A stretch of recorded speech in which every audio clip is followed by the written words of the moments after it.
एक बात बोलिए। अभी जैसे कि मैं सोशल मीडिया में खूब देख रहा हूँ कि आप लोगों ने शायद कुछ दिन पहले पत्र भेजा था टाटा कंपनी को। तो टाटा कंपनी को एक जेल के हमको झारखंडी लोकतांत्रिक क्रांतिकारी मोर्चा पुश हो गया। क्या हो गया? चलो, क्रांतिकारी मोर्चा को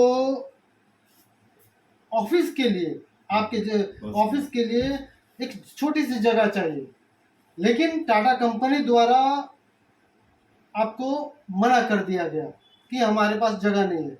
आखिर क्या कारण है? आप लोग इतने बड़े जबरदस्त क्रांति कर रहे हैं इस झारखंड में, आप लोगों की जमीनें इस टाटा कंपनी के अंदर है। कई आज भी ऐसे जमीनें, ऐसे तालाब हैं जो जिसका मुआवजा नहीं मिला है आज तक, मुझे लगता है आज 100 सालों में, मैंने जहां तक सुना है। तो आखिर ऐसा क्यों किया टाटा कंपनी ने?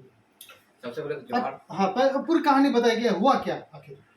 सबसे पहले तो आपको मैं ये कहना चाह रहा हूँ कि टाटा स्टील कौन होता है हमें ज़मीन देने वाला? टाटा स्टील कौन होता है कि हमें कार्यालय देने वाला? ये हमारी खुद का ही ज़मीन है और हम छीन के लेंगे। अब आपको बता दूँ, जब ये ज़मीन जब 1909 में जब आपका एच की ड्यूक जो बंगाल प्रेसिडेंसी के हेड थे और टाटा स्टील जो एग्रीमेंट हुआ था, ठीक है, और उससे पहले 1908 में जो CNT एक्ट लागू था, वो लागू हुआ था। तो मैं टाटा स्टील कहना चाहता हूँ, किस आधार पर जब यह CNT एक्ट लागू था तो किस आधार पर आप जमीन एक्विजिशन किया, लैंड एक्विजिशन किया? हमको पूरा ब्यौरा चाहिए।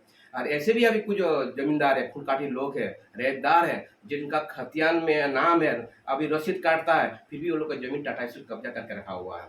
आज भी रसीद काटता है, काट रहा है और वो लोग जमीन कब्जा किया हुआ। ऐसा बहुत सारा प्रूफ है, चाहे वो डिमना डैम के मामले में हो या टाटा स्टील के यहाँ प्लांट के बारे में मामला हो, बहुत सारी चीज़ें हैं। आपको बहुत सारा लिस्ट आपको देंगे।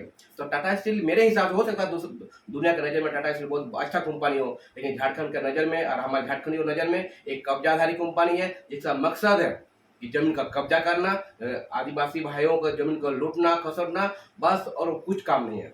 आज आपको बता दें, टाटा स्टील आज 100 साल के ऊपर यहाँ जगा हुआ है। तो आप बताइए 100 साल में आपका टाटा स्टील का जब शुरुआत हुआ था तो लगभग 70 से 80,000 एम्प्लॉय काम करता था। आज उनका एम्प्लॉय 11,000 से 7,000 करने जा रहा। आप बताइए कितनी झारखंडी को नौकरी दिया? अगर 100 साल में अगर एक साल में अगर एक गांव को गोद लेता टाटा स्टील तो आज 100 गांव आज जगमगाता। अभी तो फिर छटनी हो रही है, फिर वही बताना चाह रहा हूँ। 3,000 या 4,000 रखेंगे। दादा आपको मैं बताते दुखी, अपने आप को दुखी महसूस कर रहा हूँ कि एसएनटी 2 साल से अपना अप्रेंटिस लेना बंद कर दिया है। क्या हम लोग इतना भी गए गुजरे हैं कि अप्रेंटिस के लायक नहीं है? आज अप्रेंटिस उड़ीसा से वो लोग अपॉइंट होता है, उड़ीसा का डोमिसाइल लेके वो लोग ज्वाइन करता है और टाटा स्टील में आके वो लोग अपॉइंट होता है। कंपनी अपना टाटा स्टील का कंपनी भीड़ के नाम पे लाता है, टूर में लाता है और यहीं पर वो लोग बहाली करता है। नहीं राम प्रसाद जी, अभी तो सुनने में आ रहा है कि एसटी बंधुओं के लिए अलग से अप्रेंटिस का निकालता है हर साल। नहीं, 2 साल से बंद है। 2 साल से बंद है? गलत समाचार है। 2 साल से एसएनटी संपूर्ण रूप से बंद है। अच्छा, तो आखिर जो है, जो आप लोगों के, आपने कहा कि अभी भी जो है रसीद कटता है, आप लोग उसका लगान देते हैं, प्रत्येक वर्ष देते हैं, ऐसा आपने कहा।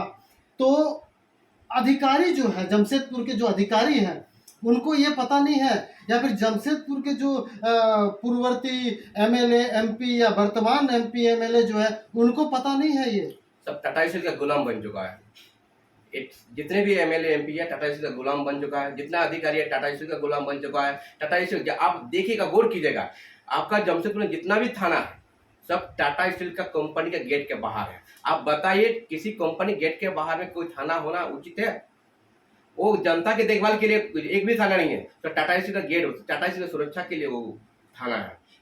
हाँ, या तो या सरकारी, आप जितना थाना है, विष्णुपुर थाना पकड़ लीजिए टाटा स्टील गेट में है, जुगसाले थाना पकड़ लीजिए टाटा स्टील गेट में है, साक्षी थाना पकड़ लीजिए टाटा स्टील गेट में है, बर्मा मैस का थाना पकड़ लीजिए आपका टाटा स्टील का गेट में है। आप बताइए कौन सा ऐसा थाना है जो टाटा स्टील गेट में नहीं है? एमपी एमएलए आईएएस ऑफिसर जितने हैं सब तो, आईपीएस ऑफिसर सब तो टाटा स्टील के क्वार्टर में रहते हैं। तो लोग गुलामी कर रहे हैं सर जी। टाटा स्टील का पैसा से वो लोग गाड़ी चलता है, पेट्रोल भरता है। हम तो बोल रहे हैं कि जितना भी आईएएस आईपीएस अफसर है, एक भी टाटा स्टील का कंपनी में उसका क्वार्टर होना ही नहीं चाहिए, बंगला होना ही नहीं चाहिए। ये तो गैर कानूनी है। लोग गुलामी करने के लिए लिया हुआ और वही करेगा, मालिक जो बोलेगा वो लोग काम करेगा। उनका मालिक तो झारखंड सरकार नहीं, उनका मालिक तो टाटा स्टील है। टाटा स्टील जो बोलता है वो करता है, चाहे कोई भी हो। आज एक हम ताजा उदाहरण दे रहा हूँ। आज हम लोग बड़ाम हम लोग सीओ प्रखंड गए थे, सीओ का ऑफिस कार्यालय गए थे।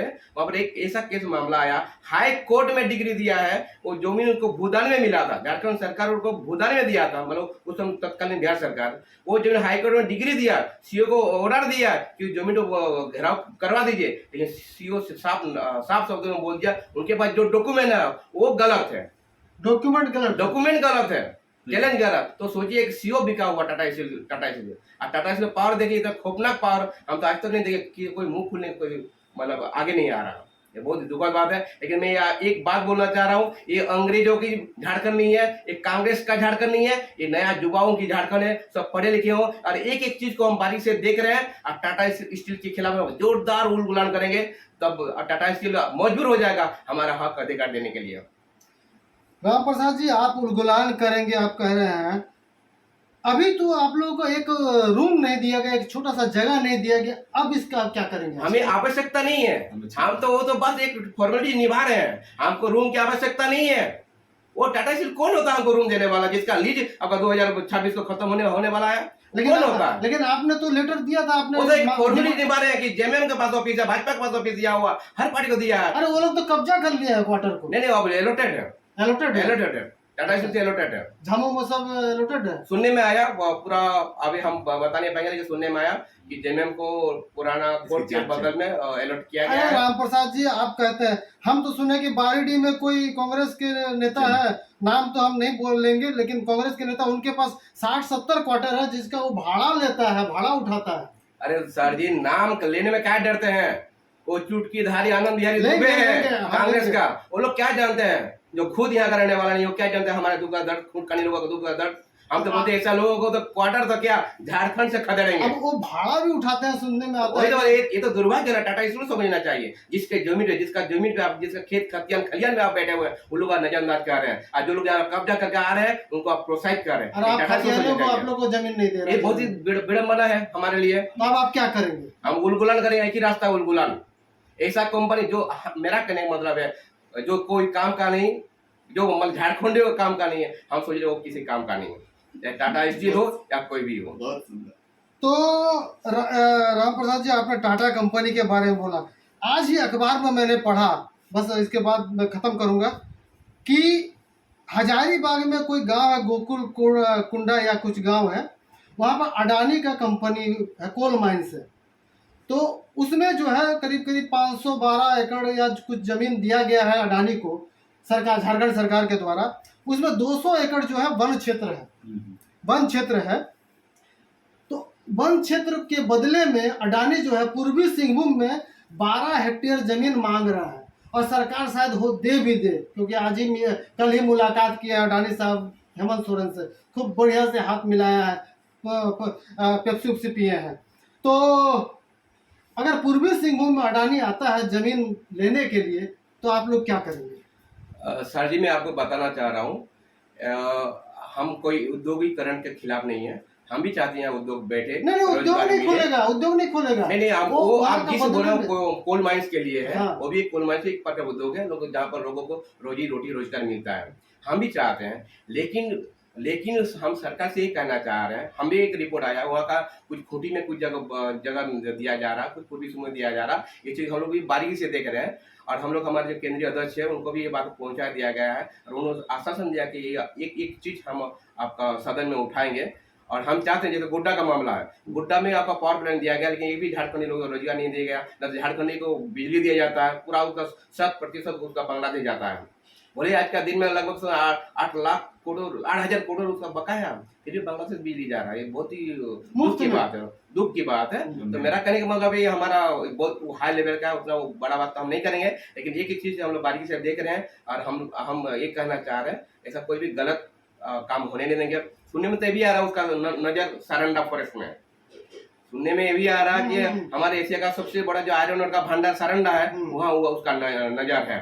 तो हम बारीकी से देख रहे हैं, आगे देखते हैं क्या होता है। लेकिन इतना जान लीजिए, हम आपको पहले भी बोल रहे हैं, अभी भी बता रहा हूँ, ये अंग्रेजों का झारखंड नहीं है और ना ही तो कांग्रेस का झारखंड है।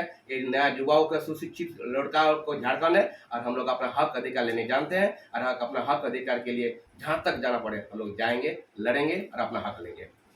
तो आज राम प्रसाद जी ने जो कही, बहुत ही जबरदस्त बातें कही झारखंड के बारे में। राजा जी, अंत में आप क्या कहना चाहेंगे? मैं तो इतना ही कहना चाहूँगा, जो भी बातें आज आपने पत्रकारिता के माध्यम से हमसे सुने हैं और हमने जो बातें आज आपके साथ काफ़ी मीठ हुई है, सबसे पहले तो मैं भगवान से दुआ करता हूँ कि आप हमेशा शरीर से स्वस्थ रहें, क्योंकि आने वाला 2029 में हम लोगों की सरकार बनेगी और इस राज्य का मुख्यमंत्री हमारे युवा नेता, हमारे युवाओं की धड़कन टाइगर जयराम महतो होंगे। जोहार, जय झारखंड। तो आने वाला 2029 में जयराम महतो बनेंगे, इनका जैसा कहना है, टाइगर जयराम महतो। देखा जाए, ये हम लोग 2025 में भी 24 में भी यही सोचा था, लेकिन आगे देखा जाए।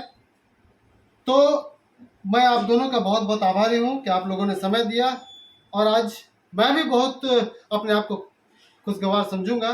काफ़ी दिनों बाद अब तक न्यूज फिर से अपने पुराने तरीके से उलगुलान के लिए तैयार।